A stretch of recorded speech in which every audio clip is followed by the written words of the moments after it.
Je trouve qu'il y a des similitudes dans l'attachement porté au passé et d'exprimer la juste modernité, c'est-à-dire vivre et proposer dans son époque à la fois la tradition et la modernité. C'est exactement l'exercice que l'on fait ici, de mettre à l'honneur des hommes et des femmes qui ont poussé jusqu'au bout, jusqu'à la finesse du trait, de faire pousser un légume, un champignon, un poisson, mariné, cuisiné, cuit, cru. Voilà cette espèce d'harmonie entre le contenant et le contenu. Je voulais exprimer tout ça, les hommes et les femmes qui le font. Ils sont venus avec leurs produits, ils sont là, ils sont fournisseurs, designers, collectionneurs d'objets anciens, cuisiniers, voilà. En tout cas amateurs d'art de vivre à la japonaise, si proche de l'art de vivre à la française en fait. L'art des objets, l'art de la nourriture, l'art du juste trait, de l'harmonie, voilà, des hommes et des femmes qui vivent dans leur passé, mais qui ont une vision sur le lendemain. C'est-à-dire il y a à la fois la tradition, ici la modernité. Le japonais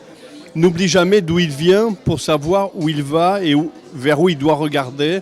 Il y a toujours une inspiration du passé et c'est ce qui fait que ce peuple, il peut regarder loin et plus loin encore parce qu'il a de bonnes racines. Et je pense que nous, en regardant bien dans notre ADN, dans notre passé, on peut regarder comme les Japonais, loin. Et tant qu'à faire, si nos regards se croisent, c'est pas mal. C'est ce qu'on a fait ce soir.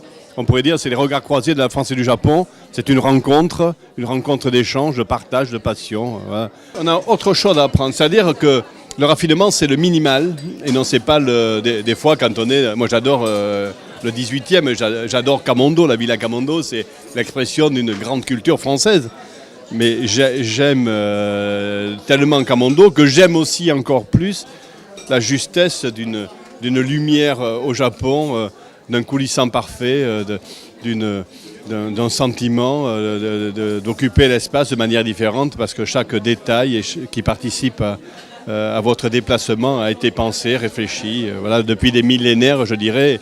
Et le paysage extérieur, si vous avez la chance d'être dans un jardin magnifique comme le jardin de Katsura à Kyoto, ouais, vous êtes en quête de retrouver un jardin aussi beau, aussi parfait que ces siècles et ces millénaires, puisqu'il y a des arbres qui sont plantés depuis des centaines d'années, la justesse d'une pierre, tout ça c'est l'histoire. Donc vous caressez l'espoir d'avoir à nouveau cette émotion, vous ne le trouvez jamais, donc il faut y retourner. Si vous voulez avoir à nouveau le plaisir de la justesse, de l'harmonie de la nature, il faut retourner à Kyoto.